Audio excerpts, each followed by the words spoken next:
Hello everyone, this is Introvert Shy Guy and welcome back to Katawa Shoujo. Okay, so where we left off, a lot of things happened. We saw Kenji naked, we hung around with the girls for a little bit, we're setting up for a festival and everything, so yeah, nothing too special happened, just some funny moments and stuff. So yeah, just on with the game, I guess. Anyway, so today is March 18th. I just came back from spring break, so yeah, let's get started. All right, here we go. Okay. My morning alarm goes off and I flail about uselessly for a while until I remember that I decided to give morning runs another shot. I don't know if this was my greatest idea, but I'm determined to keep going. This is about my health after all. Sure, things haven't been great lately for me, but that hasn't made existence so intolerable that I'm not going to try everything I can to stay healthy. Besides, it's all about asserting some kind of control over this thing, right? If I can manage that, well, I can manage anything. At least that's what I keep telling myself. Once again, it would appear that I'm not alone in my run. Emmy has apparently been here for some time. It looks like she's already worked up a good sweat. Just when the hell does she come down here anyway? Oh, it's you! I'm surprised to see you again. Why's that? Well, not many people actually manage to come back for a second try. She frowns, seemingly annoyed by a passing thought. Like the rest of the track team, for instance. Still, it was only supposed to be on a volunteer basis, so it's not that big of a shock. And I guess it's pretty early in the morning. A shrug, and suddenly it appears that she's forgotten what she was talking about. The frown disappears entirely and she seems to snap back to her previous train of thought. So, come on then. What? You're here to run again, right? Well, yes. So come on! I find myself suddenly grabbed and yanked onto the track. Things seem to be set on mirroring yesterday's run. That is, I seem to be struggling while Emmy moves with an effortlessness that I find inviable. It's incredibly bothersome to be so easily worn out. I know I should be patient, work toward things gradually, but it's difficult to stay positive about this. We round the track and start on our second lap. Emmy seems to have grown impatient, keeping pace with me, and begins to pull away. This is where I gave out yesterday. Will I be able to do more? Go for it. Take it easy.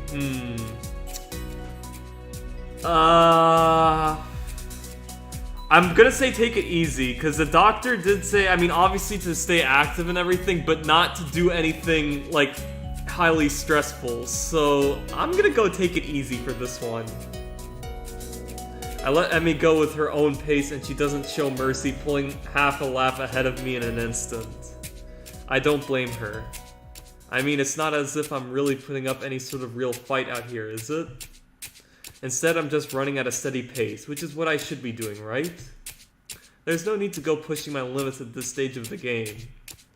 God, is this even worth it? As we finish the second lap, I break off again. Emmy keeps going and it almost seems to me that she's disappointed. Well, that's stupid. I don't have anything to prove to her. Come to think of it, I've got nothing to prove to myself either. I'm just fine the way I am. And what I'm not is a runner. Apologies, I was reading it differently. This was probably a bad idea. Maybe there's something else I can do instead of this. Is it really a bad idea? What would happen if I go for it? Would I get another heart attack, or was that just? I mean, I don't know. I think this is just decision based and like. I mean, I don't know. Let me just read this. Getting up this early sucks anyway. There's got to be some other way to keep healthy. Walking, maybe. Nice afternoon walks? Yeah, that sounds good. Running isn't for me. I wave to Emmy and head back to my room. I'll think of something else later.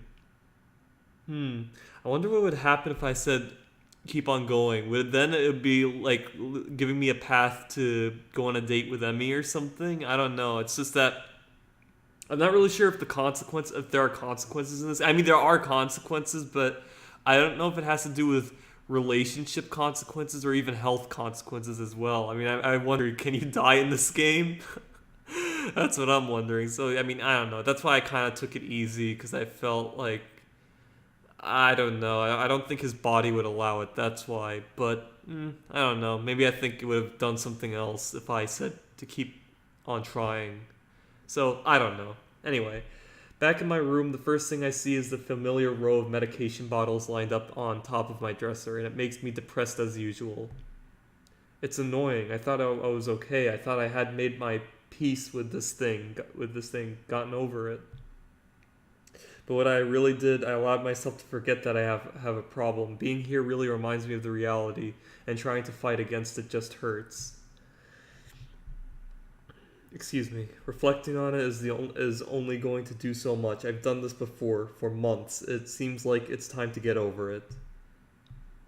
If I allow myself to forget that, my life is definitely not going to be as long as those of others. I won't get anywhere. My life may be different from others, but it is a life in progress. That is how I'll rationalize it. I downed the usual handful of pills, trying to push the sudden dreary feeling out of my head. Then I prepared to head out to class early, as usual. As I step into the hallway, I notice Kenji coming around the hallway corner, stealthily making his way over to his own room with a large bag. As he sneaks past me, soundlessly like a ninja, hiding in plain sight, I call him out to him. Hey. He jumps at the sound of my voice. Oh, hey man, I didn't notice you there. I'm really tired. I think it's more like he didn't see me, but that's not the issue. I wonder if he's gonna owe us the money. We'll see. Where have you been this early? Shopping? Nah, I wasn't shopping. Sometimes I have to visit the math teacher. Yeah, I figured it would be a good idea to find out when the next exam is, since he tells you in advance if you want. So then, what's in the bag? I thought I'd go shopping while I was outside. I need supplies to continue the fight against the vast feminist conspiracy. Oh my god. I wonder what he brought with him. Okay.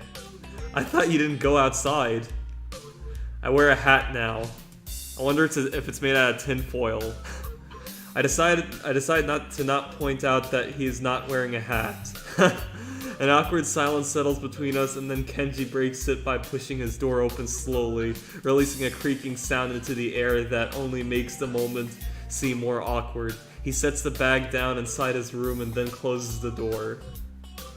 I'm surprised you went out of your way to find out a test day. Trying to take advantage of an opportunity to study is pretty diligent. I never study. What the fuck? Oh. I just wanted to know when the next test day was. I'm still going to take it, duh. I need to know so I know what day I can't afford to skip class. He usually sends out updates on that crap by phone, so I had to step out and check up on it.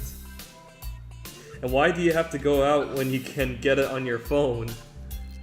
I don't carry a phone. Oh, okay. What do you mean you don't carry a phone? You mean you just leave it at home? Nah, I don't use phones. I don't have a phone. I have no phone. I mean, I'm gonna say if there's probably some people out there that don't have phones, but then again, anyone in this day and age, who doesn't have a phone? Like, I can understand people not having a smartphone and stuff, but, you know, I mean, I don't know. It's like, I kind of thought, okay, maybe he's one of those people. I thought it was like some kind of a occurrence for some people, but then again, maybe it's kind of unusual. I mean, no offense to those that don't have any phones, especially for financial reasons. I can understand that. So, but you know, yeah. I wonder if he doesn't have a phone because of any kind of conspiracy, though. Why don't you have a phone? How can you not have a phone? No phone at all? No phone? Maybe he just uses payphones. I don't know. Of course, they don't exist that much, so.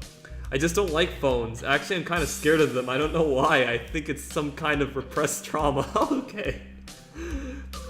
Actually, then again, there are some people that claim that they would have headaches when they use phones and stuff next to people, like the radio frequencies and something like that. I remember I read on Wikipedia, like the former prime minister of Norway, I forgot her name, her first name is like Gro something, or Gra, it's the first female prime minister, and she claims that whenever she's near electrical phones or something, or someone using a cell phone, she gets headaches. It's that type of term. I don't know, I forgot what it's called, but I guess it's maybe something like that, I guess? I don't know.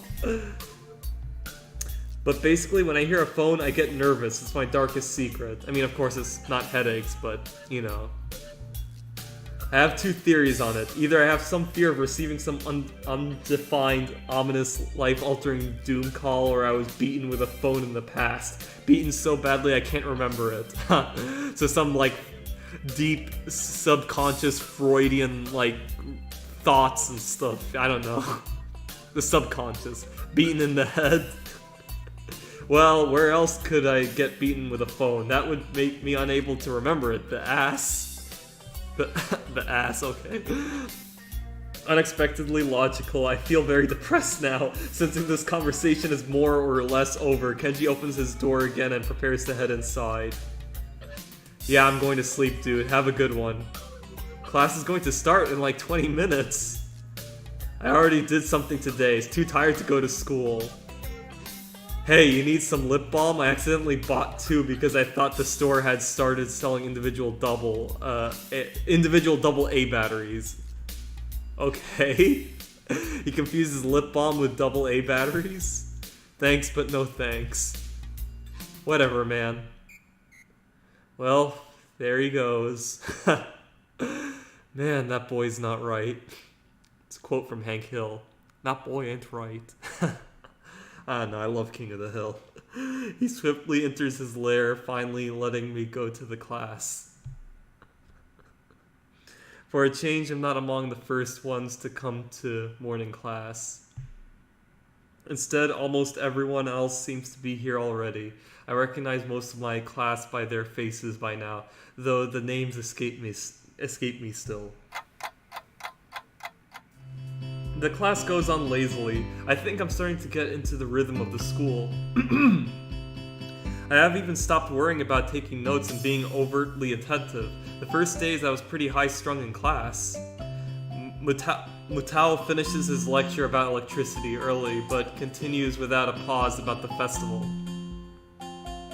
So, as you know, the festival is on the day after tomorrow. I hope everyone's projects are going to be successful this year. Have a good time, but also come Sunday, please keep the meaning of this festival in your minds. Games and fried food?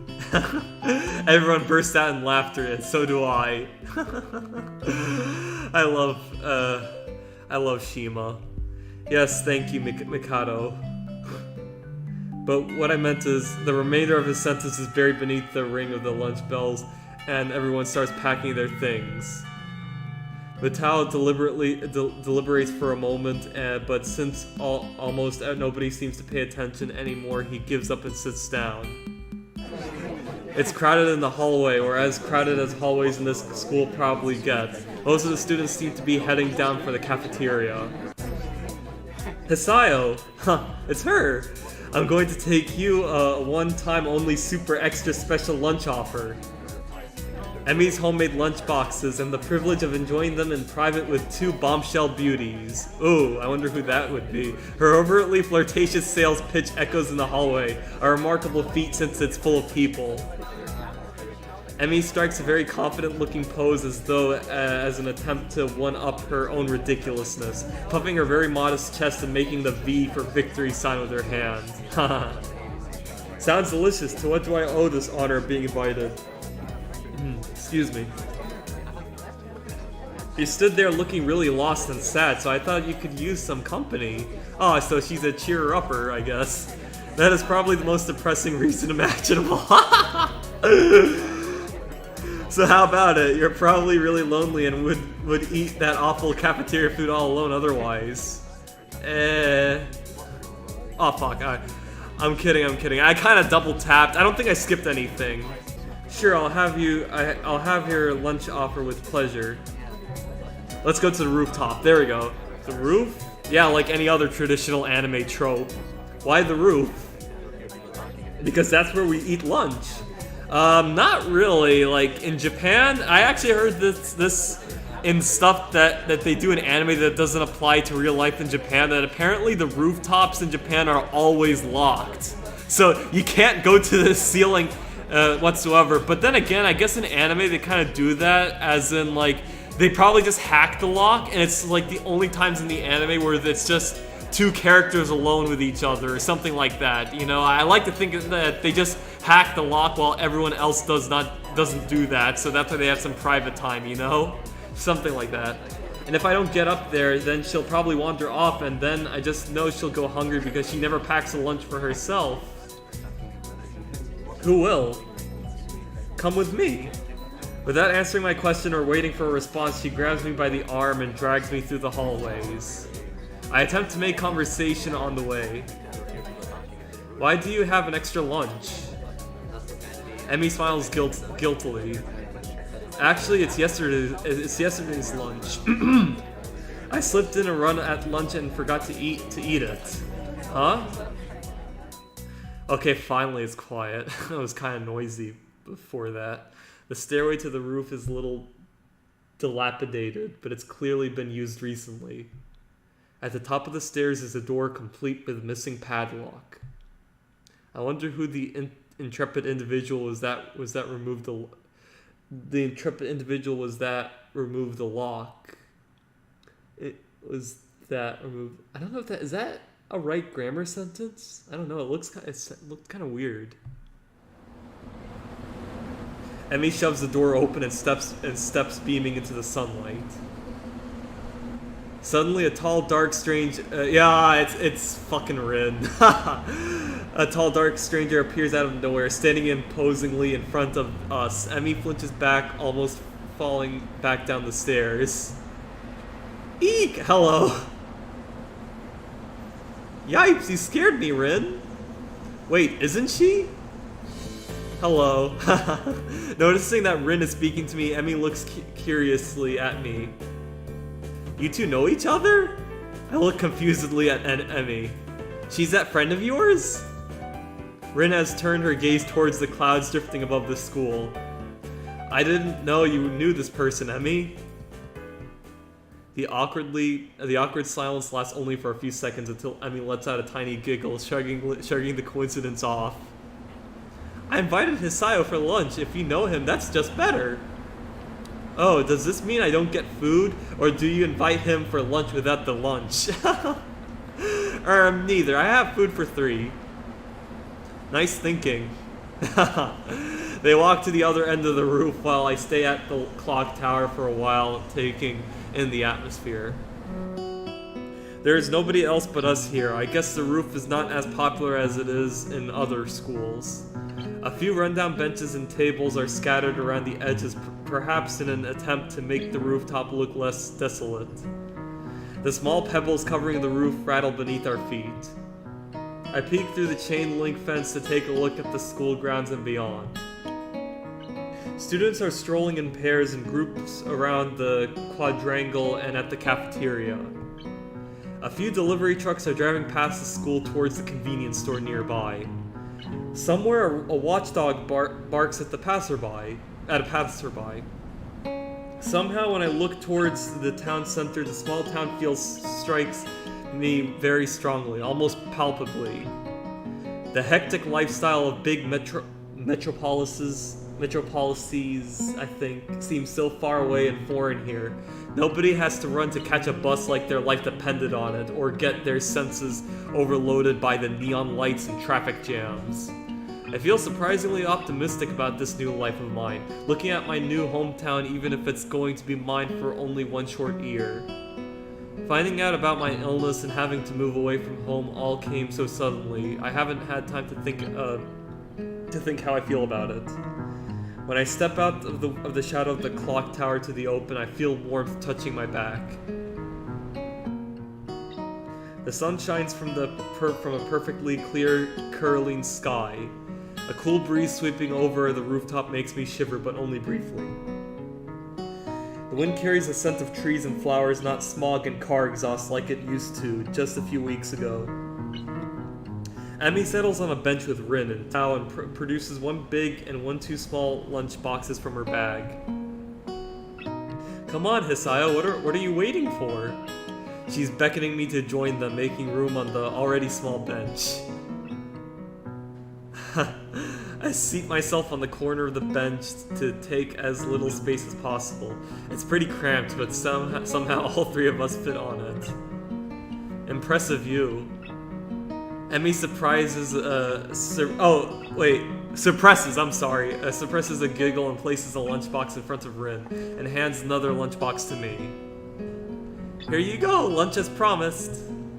Homemade, no less. I'm impressed. That almost rhymes. Wow, this looks really good. Thanks, I make it myself when I can. Conversation dies off as I set about the busyness of feeding myself.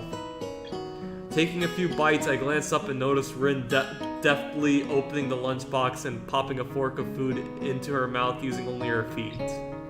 Even though I've seen it before, I can't help but be impressed at her dexterity. It's also a reminder of the sort of place I am in right now. Oh yeah, no shit. Will I ever get used to sights such as this? I can't decide if getting used to such a thing would be a good thing or a bad thing either. Does getting used to this place mean that I'm giving up on being a normal person? Or does it just mean that I'm becoming more understanding about those around me? I'm distracted from my thoughts by the sight of Emmy tearing into her lunch as if it had insulted her ancestors. You seem pretty hungry. Emmy looks up, mouth half full, and swallows before nodding. My morning run always works up an appetite. Yeah, I thought so. Oh, come on.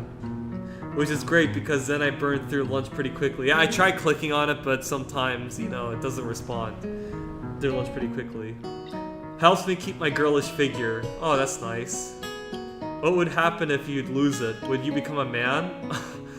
I did very nearly choke on my lunch trying not to laugh. Man. Not really, but... Oh, I guess, yeah, she's talking about retaining some of her fattiness and stuff, like on her waist and her breasts and everything.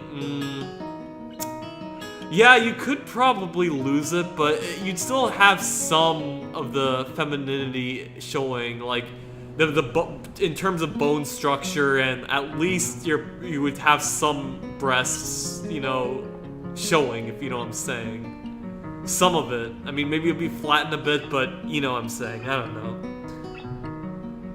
It's a figure of speech. Does your figure have to run in the mornings too? Do you always talk like this? Talk like what? Like what?